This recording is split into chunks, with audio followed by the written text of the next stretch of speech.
तो और दोस्तों कैसे हो आप सब लोग मेरे यार। तो इस एपिसोड की शुरुआत वहीं से होता है जहाँ से कि पिछले एपिसोड खत्म हुआ था। पिछले एपिसोड में हम सभी लोगों ने देखा था कि मिस सोसो और झोंगरियों को किसी चीज के टूटने के आवाज आया था, जिसे सुनकर वो दोनों बहुत ही ज्यादा परेशान हो गया था। तो अब हमें इस एपिसोड की शुरुआत में दिखाया जाता है कि वो उस शिप का गैंग प्लैंक होता है जो कि टूट गया था और उसके टूटने के वजह से घोड़ा गाड़ी पानी में गिर गया था।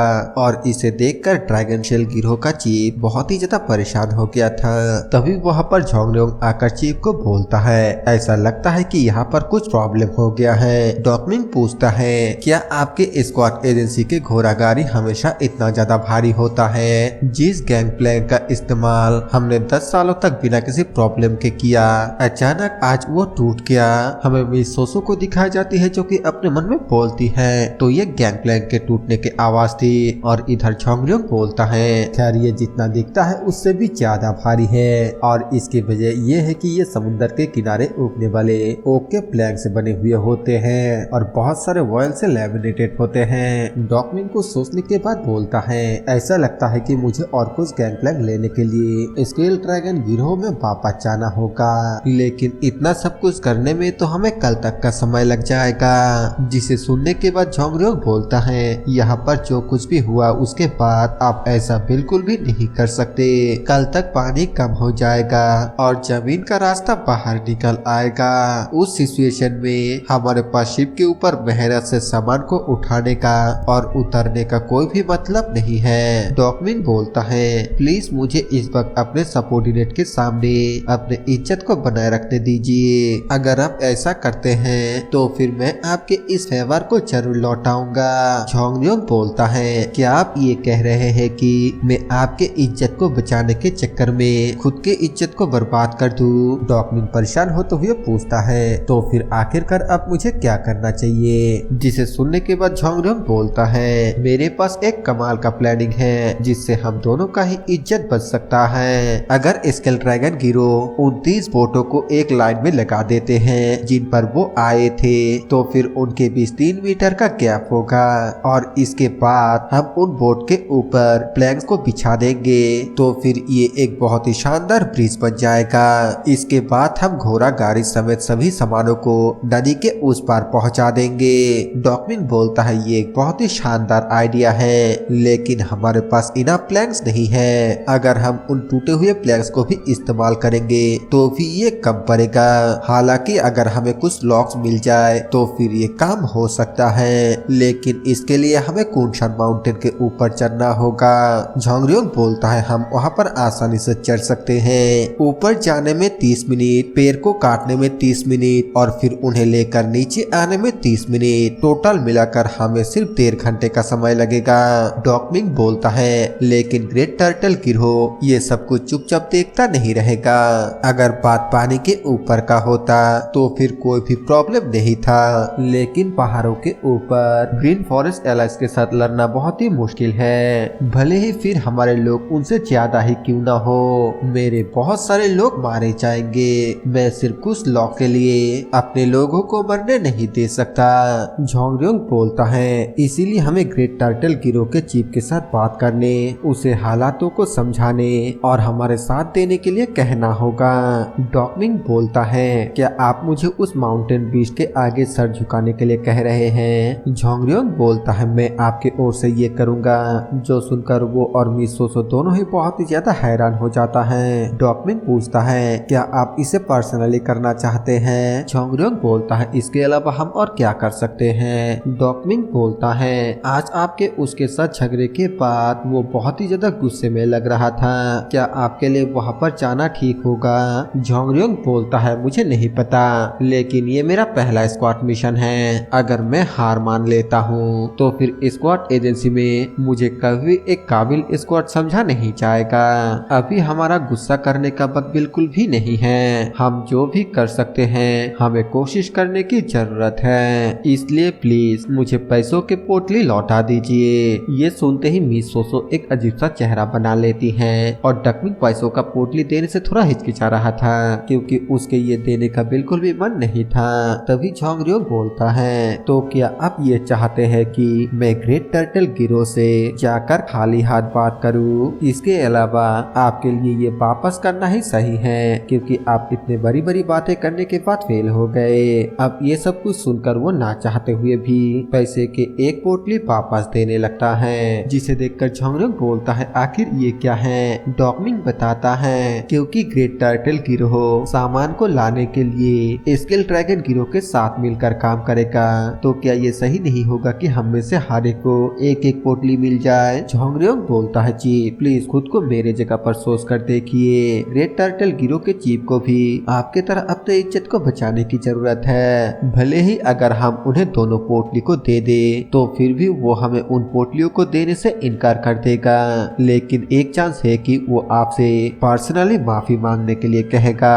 डॉकमिंग पूछता है तो क्या आप हमें फ्री में काम करने के लिए कह रहे हैं। झोंगरियोंग बोलता है आखिरकार ये फ्री कैसे हुआ, मैंने ग्रेट टर्टल गिरोह को अपना दुश्मन बनाया और स्केल ड्रैगन गिरोह को ये बैली सौंप दिया, आखिरकार आप इस चीज को नजरअंदाज कैसे कर सकते हैं। इसे सुनने के बाद डॉकमिंग थोड़ी देर के लिए शांत रहता है और फिर झोंगरियोंग को घूरते हुए देखकर उससे पूछता है कि आप फिर से ग्रेट टर्टल गिरोह के साथ हाथ मिलाने के बारे में सोच रहे हैं। झोंगरियोंग बोलता है अगर आप इस तरह के छोटे छोटे बातों पर ध्यान देंगे तो फिर मेरे पास ऐसा करने के अलावा और कोई भी रास्ता नहीं होगा। इसे सुनने के बाद वो कुछ भी नहीं बोल पाता है और फिर अचानक से जोर जोर से हंसते हुए बोलता है ठीक है, और फिर दूसरे पोटली को बाहर निकालते हुए बोलता है उनका कहना है कि अफवाह में कोई भी सच्चाई नहीं है और ऐसा बिल्कुल आपके साथ भी लगता है। ठीक है आप जाइए और उसे अच्छे से मना लीजिए, हालांकि हमारी शुरुआत जबरदस्त रही लेकिन मुझे उम्मीद है कि अब आगे से सब कुछ बिल्कुल सही रहेगा।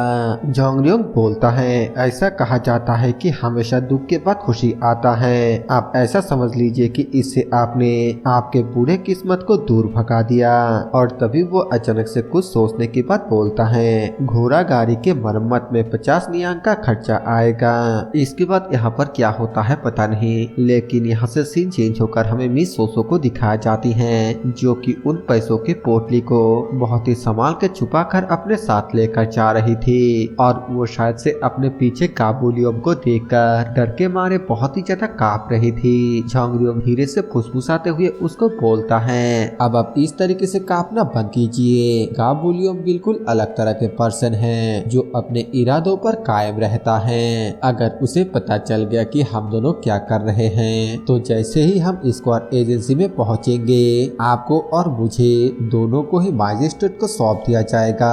मिस सोसो गुस्से से बोलती है आखिरकार मैं इसमें शामिल क्यों हूँ। झोंगरियोंग हंसते हुए बोलता है क्योंकि आप इस काम में मेरा साथ दे रहे हैं। मिस सोसो बोलती है लेकिन मैंने कुछ भी नहीं किया।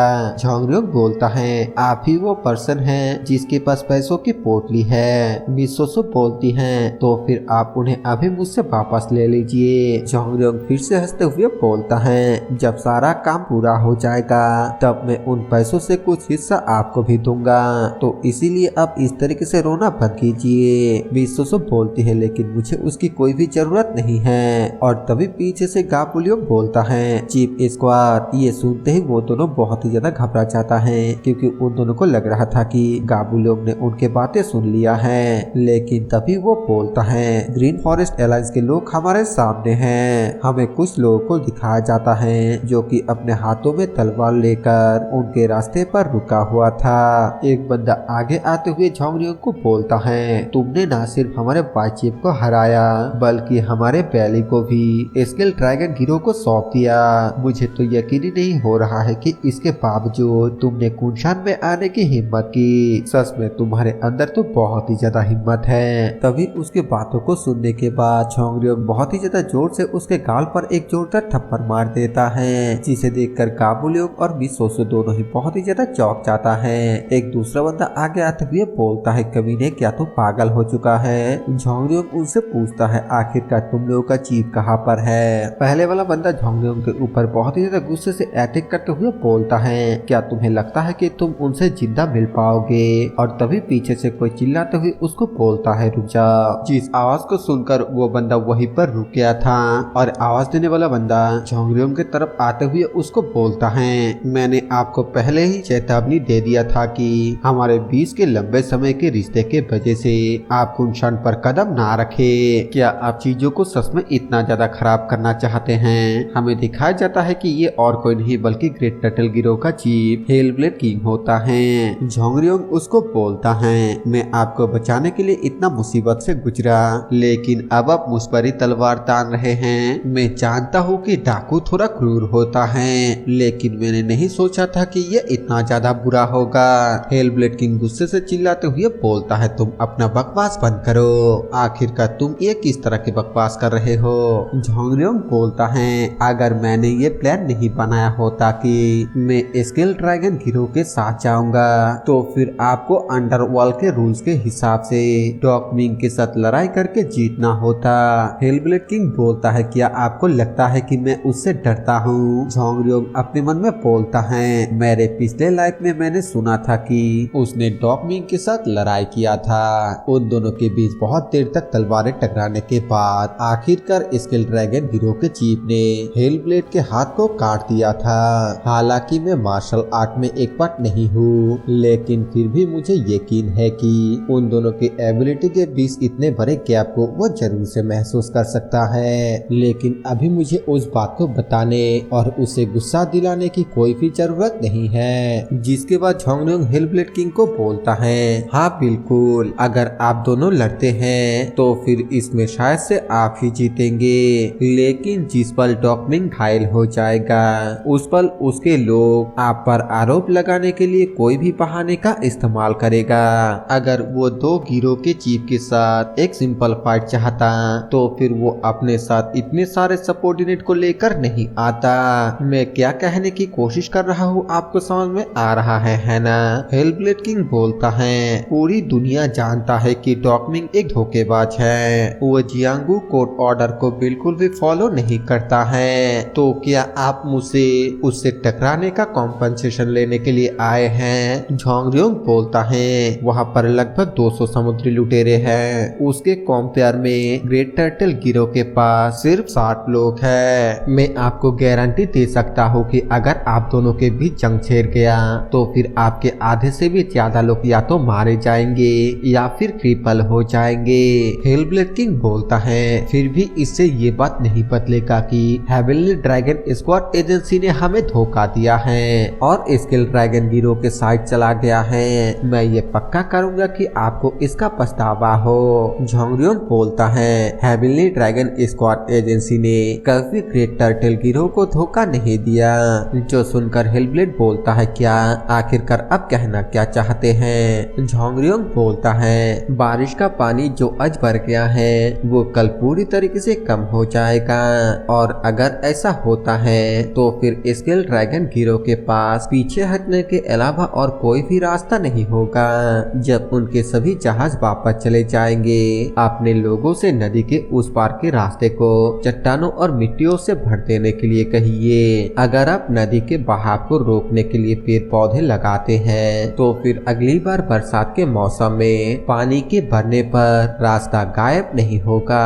अगर नदी में बाढ़ ही नहीं आएगा तो फिर स्केल ड्रैगन गिरोह इस एरिया पर कब्जा कैसे कर सकता है? ये सुनकर हेलब्लेड किंग चौंक जाता है और अपने मन में बोलता है, क्या शानदार स्ट्रेटजी है। झोंगरियोंग आगे बोलता है, अगर उन लोगों ने इस बात पर जोर देने की भी कोशिश की कि ये जगह उनकी है, तो क्या वो जमीन पर आकर आप सभी से लड़ना चाहेंगे? मैंने इसके लिए बहुत ही ज्यादा स्ट्रगल किया और मैं उम्मीद करता हूँ कि आप में से किसी को भी कोई भी चोट नहीं लगा, लेकिन मुझे बहुत ही ज्यादा अफसोस हो रहा है कि सभी लोगों ने मुझ पर तलवार ताने हुए हैं। ये सुनते ही हेलब्लेड किंग चिल्लाते हुए अपने लोगों को बोलता है, कमीनों अपने तलवारों को दूर करो। फिर वो झोंगरियों के पास जाकर बोलता है, मुझे लगता है कि हम दोनों के बीच कोई गलतफहमी थी। आपने हमारे लिए क्या किया इसका एहसास ना होने के लिए हम आपसे माफी चाहते हैं। झोंगरियोंग बोलता है, अभी के लिए आराम करना थोड़ा जल्दबाजी होगा।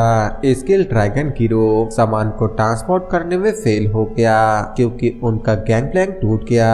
हमारे पास यहाँ एक डेडलाइन भी है क्योंकि हमें स्केल ड्रैगन गिरोह को भी शांत करना है। हमें बिना किसी परेशानी पैदा किए आज ही उन सभी को वापस भेजना होगा।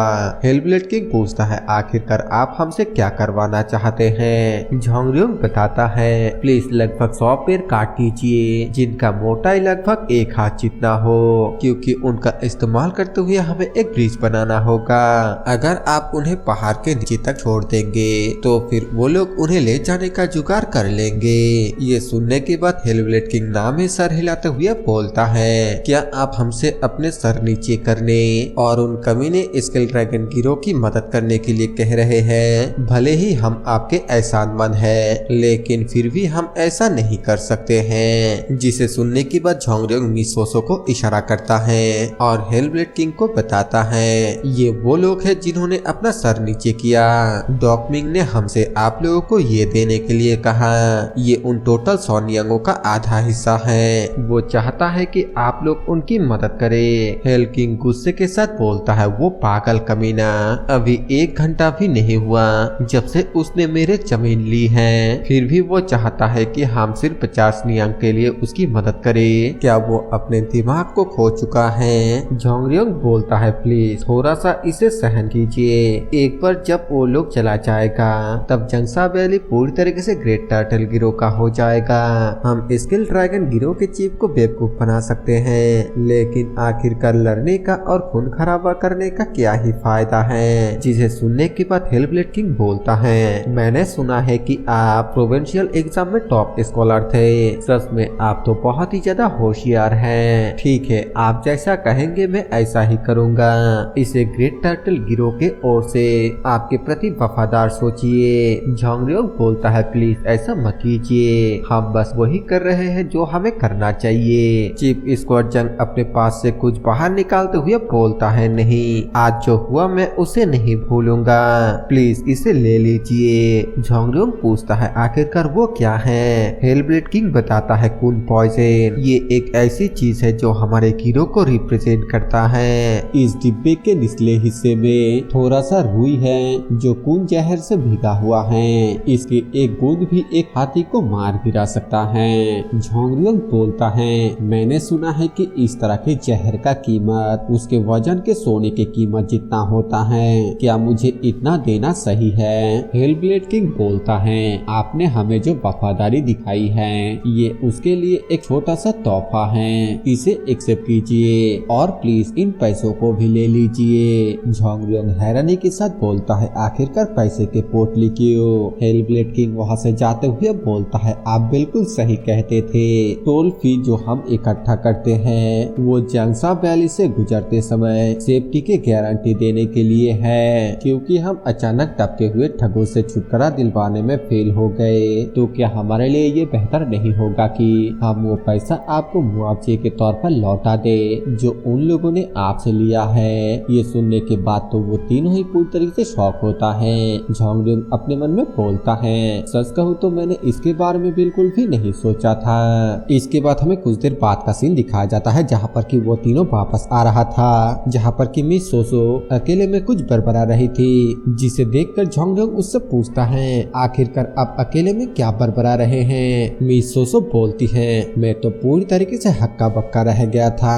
नदी में बाढ़ आ गई, समुद्री डाकू अचानक लड़ने के लिए आ गए और सामान को ले जाने में भी फेल हो गया, लेकिन फिर अचानक से एक हवा के झोंके की तरह चुटकियों में सारे प्रॉब्लम ठीक हो गया।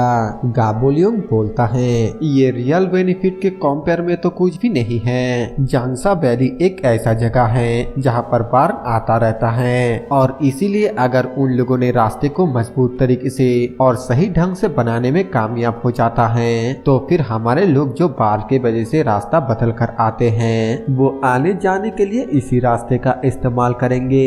हमें इस तरह का बेनिफिट बिल्कुल फ्री में मिल गया। ये सुनकर मिस सोसो झोंगरियोंग से पूछती है, मुझे ये मत कहना कि आपने इसके बारे में पहले से ही सोच लिया था। झोंगरियोंग इसका जवाब हाँ में देता है और अपने मन में बोलता है, किस्मत से बिना किसी गड़बड़ के सब कुछ बिल्कुल प्लान के हिसाब से ही हुआ। लेकिन हेलब्लेड और डॉकमिंग कितना ही बेवकूफ क्यों ना हो, यहाँ पर जो कुछ भी हुआ वो इस वजह से नहीं हुआ क्योंकि मैं बहुत ही ज्यादा एक्स्ट्रा ऑर्डिनरी हूँ। ऐसा इसलिए हुआ क्योंकि मुझे फ्यूचर के बारे में पता है, लेकिन इसके लिए मुझे अपने आप के ऊपर प्राउड महसूस नहीं करना चाहिए। जब भी मौका मिले मुझे मार्शल आर्ट के ट्रेनिंग लेते रहना होगा। और तभी गाबोलियोंग बोलता है, मेरा एक सवाल है, आखिरकार आपने हेलब्लेड को 50 नियांग के एक पोटली ही क्यों दिए, क्योंकि हमने पहले डॉकमिंग को 50-50 नियांग के 3 पोटली दिया था। उस हिसाब से उसका आधा हिस्सा 75 नियांग होना चाहिए। तो फिर आखिरकार हेलब्लेड 50 नियांग में ही मान कैसे गया। इसे सुनते ही मिसोसो बहुत ही ज्यादा घबरा जाता है और झोंगरियोंग भी घबराते हुए बात को टालने की कोशिश करने लगता है। लेकिन गाबुलियोंग उतना भी ज्यादा बेवकूफ नहीं था। उसे सब कुछ समझ में आ गया था कि झोंगरियोंग ने पैसों के तीनों पोटली खुद रख लिया। वो बोलता है, मैं बस एक ही बात कहूंगा, आपने स्क्वाड वॉरियरों को अगले 3 दिनों तक घोड़े पर सवार ना होने का ऑर्डर दिया है ना? मैं चाहता हूँ कि आप इस ऑर्डर को वापस ले ले, क्योंकि अगर हमें मिशन को सक्सेस करना है तो फिर हमें स्काउटिंग करने के लिए घोड़ों की जरूरत होगा। अगर आप ऐसा करते हैं तो फिर मैं ये प्रिटेंड करूंगा कि मैंने यहाँ पर कुछ भी नहीं देखा है। ये बोलकर गाबुलियोंग वहाँ से जाने लगता है और तभी मिसोसो भी चिल्लाते हुए बोलती है, मेरा भी एक रिक्वेस्ट है, प्लीज मुझे कल किसी होटल में सोने दे। मुझे सॉफ्ट बेड की बहुत ही ज्यादा याद आ रहा है और मैं हॉट बाथ भी लेना चाहता हूँ। मेरे पूरे बॉडी में खुजली हो रही है। ये बोलकर मिसोसो गाबुलियोंग के पीछे पीछे भागते हुए वहाँ से चली जाती है, जिसे देखकर झोंगरियोंग बोलता है, ये सब तो मेरे प्लान में नहीं था। इसके बाद यहाँ से सीन चेंज होकर हमें सीधा ही अगले दिन का सीन दिखाया जाता है, जहाँ पर कि जांगसा वैली से गुजरने के बाद आखिरकार उनके काफिला यांगझाओ पहुँच गया। इन 5 घोड़े गाड़ियों में जो सिल्क था उन्हें मार्चेंट को देने के बाद अब जो कुछ भी बचा हुआ था उन्हें जियांगशी माउंटेन में जाकर नान जियांगशी को देना है। इसके बाद हमें उनके काफिले को जियांगशी माउंटेन की तरफ जाता हुआ दिखाया जाता है, जहाँ पर कि चीफ स्क्वाड चंग जाते हुए झोंगरियोंग से पूछता है कि आप जिस काम के लिए गए थे वो काम पूरा हुआ। झोंगरियोंग पूछता है, आखिरकार आप किस बारे में बात कर रहे हैं? चीफ स्क्वाड चंग बताता है, क्या आपने बिना ब्रेकफास्ट किए अपने दोस्त और चीफ स्क्वाड गाबुलियोंग के साथ ये कहते हुए चले नहीं गए थे कि आपको कुछ काम है? झोंगरियोंग बोलता है, हाँ वो काम पूरा हो चुका है। और तभी चीफ स्क्वाड चंग पूछता है, लेकिन मुझे आपके कपड़ों से चिकन के स्मेल क्यों आ रहे हैं? आपने पैसों के पोटली को उन लोगों को दे तो दिया है ना? झोंगरियोंग बोलता है, हाँ बिल्कुल, इसीलिए तो मैंने कहा कि काम पूरा हो गया। क्या आपको लगता है कि हेलब्लेड और डॉकमिंग पैसों के बिना वैली को पार करने में हमारी मदद करने के लिए एक साथ मिलकर काम करते? चीफ स्क्वाड चंग बोलता है, सच में मैं बहुत ही ज्यादा हैरान था। झोंगरियोंग बोलता है, ये आपकी प्रॉब्लम है, आप हमेशा हर चीज में प्रॉब्लम ढूंढने की कोशिश करते हैं। स्क्वाड मिशन लगभग खत्म हो चुका है, मैं आपसे झगड़ा करना बिल्कुल भी नहीं चाहता, तो इसीलिए प्लीज बात करना बंद कीजिए। फिर वो मिसोसो से पूछता है, आखिरकार हमें पहुंचने में और कितना समय लगेगा? मिसोसो बताती है, यांगझाओ से जियान्यू माउंटेन के रास्ते पर पहुंचने में टोटल 5 दिन का वक्त लगता है, लेकिन अगर हम अभी जिस शॉर्टकट की तरफ जा रहे हैं उसे अपनाए तो फिर हम 3 दिन के अंदर ही वहां पर पहुंच सकते हैं। झोंगरियोंग पूछता है, आखिर वो शॉर्टकट है कहाँ पर? मिसोसो बताती है, बोइलिंग फॉरेस्ट पर। जो सुनने के बाद झोंगरियोंग थोड़ा हैरान होता है। मिसोसो बताती है, ये एक ऐसी जगह है जो खूबसूरत पेड़ों से भरी हुई है। स्प्रिंग के मौसम में उस विशाल जंगल में खूबसूरत फूल खिलते हैं और ऑटम के मौसम में जैसे कि हम खाने के लिए चेस्टनट और हेजलनट ले सकते हैं। मतलब कि एक है अखरोट और दूसरा जिसे गिलहरी बहुत ही ज्यादा पसंद करता है। झोंगरियोंग मिसोसो से पूछता है, तो हम जल्दी उस मंजिल तक पहुंच जाएंगे और खूबसूरत नजारे का मजा लेंगे, लेकिन कोई तो ऐसा बजे होगा जिसके कारण लोग उस रास्ते से नहीं जाते हैं। मिसोसो बताती है, मार्शेट एसोसिएशन और स्क्वाड एजेंसी पहले गुजरने के लिए उसी रास्ते का इस्तेमाल करता था, लेकिन आज से लगभग 20 साल पहले ड्रैगन गिलोरी कल्ट अचानक अपेयर होने के बाद वहां पर बुरे काम करना शुरू कर दिया, जिस वजह से लोगों ने उस रास्ते से गुजरना छोड़ दिया। झोंगरियोंग बोलता है, ड्रैगन गिलोरी कल्ट? ये सुनकर चीफ स्क्वाड चंग पीछे से बोलता है, सिर्फ उनका नाम ही सुनने में अच्छा है, लेकिन असलियत में वो एक इविल कल्ट है जो ऐसे गॉड का पूजा करता है जिसके बारे में कोई भी जानकारी नहीं है। वे आपस में बहुत सारे अजीब से चीजें करते हैं और हर तरह के अजीब अजीब बीमारियों से पीड़ित है, सिर्फ इस यकीन के वजह से कि वो लोग दूसरे लोगों के बॉडी पार्ट को काट कर अपने खराब बॉडी पार्ट को बदल सकता है। उन लोगों ने दूसरे लोगों का शिकार करना शुरू कर दिया किया था। यहाँ तक कि बड़े मर्चेंट एजेंसी के गार्ड और स्क्वाड वॉरियर भी उनके द्वारा मारे जा रहे थे, जिस वजह से लोकल स्क्वाड एजेंसी ने 2-3 बार उन्हें रोकने की कोशिश की, लेकिन क्योंकि वायलिंग फॉरेस्ट काफी ज्यादा बड़ा है, कल्ट के लीडर ने हमेशा अपने आप को अच्छे से छुपाकर ट्रैप और स्ट्रेटजी का इस्तेमाल किया। उनके जासूस हमेशा उस जंगल में कहीं पर छुपे रहते हैं। भले ही गुजरने का समय कम किया जा सकता है, अगर हम वायलिंग फॉरेस्ट से गुजर रहे हैं तो फिर बेहतर होगा कि हम यहीं पर रुक जाए। मिस सोसो बोलती हैं, मैं आपके चिंता को समझ सकता हूँ, लेकिन जब तक मैं आप लोगों के साथ हूँ आप लोगों को कुछ भी नहीं होने वाला है, इसलिए बिल्कुल भी फिक्र मत करिए। चीफ स्क्वाड जंग पूछता है, आखिरकार आप क्या करने वाले हैं? मिस सोसो बताती हैं, ये इंफॉर्मेशन प्राइवेट है, लेकिन फिर भी मैं आपको यह बताऊंगा। दरअसल वायलिंग फॉरेस्ट के कल्टीवेटर मेरे दादाजी से बहुत ही डरते हैं। जो सुनकर वो सभी बहुत ही हैरान होता है और झोंगन्यूंग स्माइल करने लगता है, क्योंकि उसे ऑलरेडी पता होता है कि मिस सोसो का दादाजी कौन है। इसके बाद यहाँ से सीन चेंज होता है और हमें रात के वक्त का सीन दिखाया जाता है, जहाँ पर कि उन लोगों का काफिला वायलिंग फॉरेस्ट के अंदर पहुँच गया था। वहाँ पर पहुँचने के बाद झोंगन्यूंग अपने मन में सोचते हुए बोलता है, मुझे अभी तक इविल कल का एहसास नहीं हुआ है। जंगसा वैली को पार करने के बाद से हम ऑलरेडी एक दिन आगे हैं, और अगर हमने इस वायलिंग फॉरेस्ट को पार कर लिया तो फिर हमारा एक और दिन बच जाएगा। मेरे पिछले लाइफ के हिसाब से हम ऑलरेडी 2 दिन आगे निकल चुके हैं और हमारा रास्ता भी अलग है। अगर सब कुछ वैसा ही हुआ तो फिर आपसे 2 दिन बाद किंगमा माउंटेन के नीचे एक मार्शल आर्ट मास्टर अपेयर होगा और सभी स्क्वाड वॉरियरों को जान से मार देगा। समय और जगह दोनों को ध्यान में रखते हुए मेरे पिछले जीवन में जिस मास्टर ने काफिले को मार डाला था उसके आने का बहुत ही ज्यादा कम चांस है, लेकिन जब तक ये मिशन पूरा नहीं हो जाता मुझे अपना गार्ड बिल्कुल भी डाउन नहीं करना है। और तभी वहाँ पर गाबुलियोंग आता है, जिसे देखकर झोंगन्यूंग उससे पूछता है, आखिरकार सिक्योरिटी कैसा है? गाबुलियोंग बताता है, हमने लगभग 30 मीटर के अंदर सब कुछ अच्छे से चेक कर लिया, लेकिन आसपास संदेह करने जैसा कुछ भी नहीं है। 2 स्क्वाड वॉरियर और कुलियों को हमने तैनात कर दिया है, जो हर वक्त समय समय पर निगरानी रखेगा। झोंगन्यूंग बोलता है, 2 स्क्वाड वॉरियर से काम नहीं बनेगा, इसे 4 स्क्वाड वॉरियरों में बढ़ा दो और सभी को कह दो कि कोई भी आग ना चलाए। इसके अलावा मैं पहले निगरानी टीम में शामिल होऊंगा। मिस सोसो बोलती हैं, मैं ऑलरेडी ये बता चुका हूँ, लेकिन अगर ड्रैगन गिलोरी कल्ट अपेयर होता है तो फिर मैं जरूर से उन्हें संभाल लूंगा। वैसे आज ठंड इतना ज्यादा है कि जिंदा रहना बहुत ही ज्यादा मुश्किल है। झोंगन्यूंग बोलता है, अगर हम शांति से यहाँ गुजर सकते हैं तो फिर शोर करने की कोई भी जरूरत नहीं है ना? तो प्लीज मैं चाहता हूँ कि एक दिन के लिए इसे सह लो। फिर चीफ स्क्वाड जंग से पूछता है, क्या कूली घोड़सवारी में आगे बढ़ पा रहा है? चीफ स्क्वाड जंग बताता है, उन्हें जल्दी घोड़सवारी करने में कोई भी दिक्कत नहीं होगी। जिसे सुनकर झोंगन्यूंग बोलता है, तो उनके लिए 3 दिन काफी थे है ना? चीफ स्क्वाड जंग बताता है, हाँ, क्योंकि वो लोग दिन भर घोड़सवारी करना सीख रहा है। जो सुनकर झोंगन्यूंग खुश होते हुए बोलता है, बहुत बढ़िया।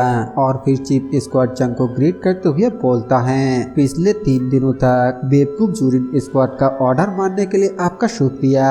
उसे ग्रीट करते हुए देखकर सभी बहुत ही ज्यादा हैरान हो जाता है। झोंगन्यूंग आगे बोलता है, मैं अपने बदतमीजी के लिए भी माफी चाहता हूँ। जैसा कि मैंने वादा किया था, आप कल से फिर से चीफ स्क्वाड बनेंगे। मैं उम्मीद करता हूँ कि आप सभी को सही सलामत लीड करने में कामयाब होंगे। चीफ स्क्वाड थोड़ा हिचकिचाते हुए बोलता है, हाँ बिल्कुल, मैं बिल्कुल ऐसा ही करूँगा। इसके बाद हमें और कुछ देर बाद का सीन दिखाया जाता है, जहाँ पर कि वो चारों एक जगह पर बैठा हुआ था और वहाँ पर झोंगन्यूंग चीफ स्क्वाड जंग से पूछता है, हम जो 9 जियांगशी के कॉफिन को लेकर जा रहे हैं, जो लोग जियांजी माउंटेन के लड़ाई में मारे गए थे, क्या आपको उस लड़ाई के बारे में कोई जानकारी मिला? चीफ स्क्वाड जंग पूछता है, आखिरकार आप अचानक इस बारे में क्यों पूछ रहे हैं? झोंगन्यूंग बताता है, आज सुबह मैंने कुछ मार्शल आर्टिस्टों को बात करते हुए सुना। उनका कहना था कि ये सिर्फ एक डिमांड को मारने का कोशिश नहीं था। जिसे सुनने के बाद चीफ स्क्वाड जंग बोलता है, जो चीज ऑलरेडी लीक हो चुका है, अब उसे और छुपाने का कोई भी फायदा नहीं है। एक 1000 साल मिथिकल आर्ट फॉर्म के एक पुराने लेजेंड है जिसे हेवन और अर्थ के स्पिरिट के नाम से जाना जाता है, जो हैनान आइलैंड के वूची माउंटेन पर रहता है। ये दिन में जमीन के अंदर जाकर सोता है और रात में मूनलाइट में नहाने के लिए बाहर निकलता है। इसमें इतना ज्यादा एनर्जी इकट्ठा हो गया है कि कोई भी इसे खाकर 100 सालों का एनर्जी एक साथ हासिल कर सकता है। बिल्कुल वहाँ पर बहुत सारे मैजिकल मिथिकल क्रिएचर हैं, लेकिन प्रॉब्लम ये है कि किसी ने हेवन और अर्थ स्पिरिट को पकड़ लिया है। अगर कोई मार्शल आर्टिस्ट या कोई फास्ट रेट का मार्शल मास्टर भी इसे हासिल कर लेता है तो फिर ये एक अनबिलीवेबल अपॉर्चुनिटी होगा जो दुनिया के टॉप 10 मार्शल आर्ट मास्टर में अपना नाम बना सकता है। पहला इंसान जिसने हेवन और अर्थ स्पिरिट को पहचाना था वो सिर्फ एक नॉर्मल हर्बलिस्ट था। उसे पता नहीं था कि उसके हाथ में क्या है, इसलिए उसने इस बारे में लोगों को बताता रहा और अंजाम के तौर पर कुछ मार्शल आर्टिस्ट द्वारा उसे मार दिया गया बिना सोचे समझे कि आखिरकार हुआ क्या था। उसके बाद जो इंसान हेवन और अर्थ के स्पिरिट को हासिल किया एक दूसरे मार्शल आर्ट मास्टर द्वारा मारा गया जो उससे भी ज्यादा ताकतवर था। लगभग 1 महीने बाद जियांगशी प्रोविंस से एक ग्रेट डीमन ये उसके हाथ लग गया।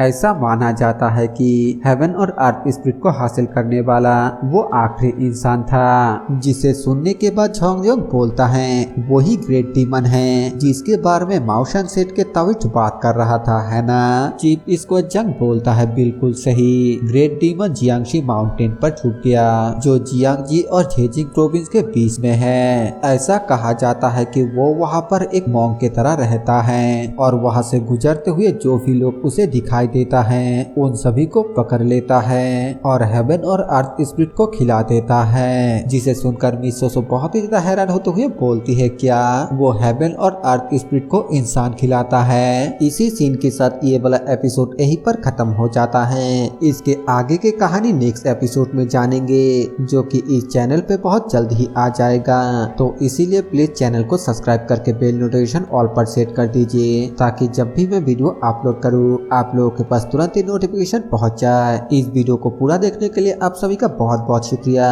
मैं मिलता हूँ आप सभी से एक नए वीडियो के साथ, तब तक के लिए बाय बाय।